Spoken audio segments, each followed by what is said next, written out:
ទាំងអស់គ្នាបើកកាបូបសាលារបស់អ្នករាល់គ្នាឲ្យខ្ញុំមើល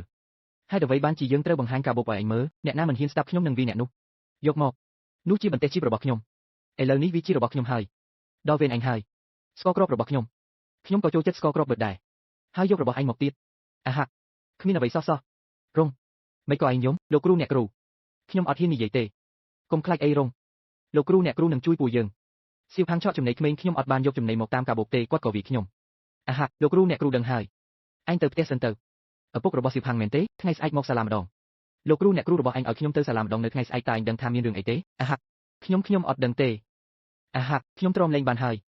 លេងលេះឯងមិនអាចទៅបែបនេះទេប្អូនស្រីកុំឲ្យពួកគេទាំងពីររត់រួចយប់នេះពួកឯងទាំងពីរនាក់កុំគិតថាបានចេញទៅក្រៅអីប្តីឲ្យធ្វើមិនទៅបើត្រូវគេលាតត្រដាងអស់ហើយលោកតាដែលលោកតាហេតុអីបានជារួញជ្រួញហើយមានព្រះឆាអីចឹងព្រោះលោកតាទៅកាប់ឫស្សីធ្វើការជាប់រហូតឆ្នាំដែលទៅជាបែបនេះចុះហេតុអីបានជាដៃលោកយាយសមុទ្ររលោងហើយលោកយាយក៏ត្រូវទៅកាប់ពន្លកឫស្សីនៅលើភ្នំរាល់ថ្ងៃដែរមែនទេលោកយាយធ្វើការពាក់ស្រោមដៃតើមានស្រោមដៃការពារដៃក៏អត់របួសហើយមិនក្រិនដែរអីចឹងជ្រើសរើសស្រោមដៃមួយគូនេះជូនលោកតាទៅដល់ពេលលោកតាកាប់ឫស្សីដៃក៏មិនប្រេះទៀតហើយអរគុណក្មួយប្រុសដ៏ឆ្លាតរបស់តា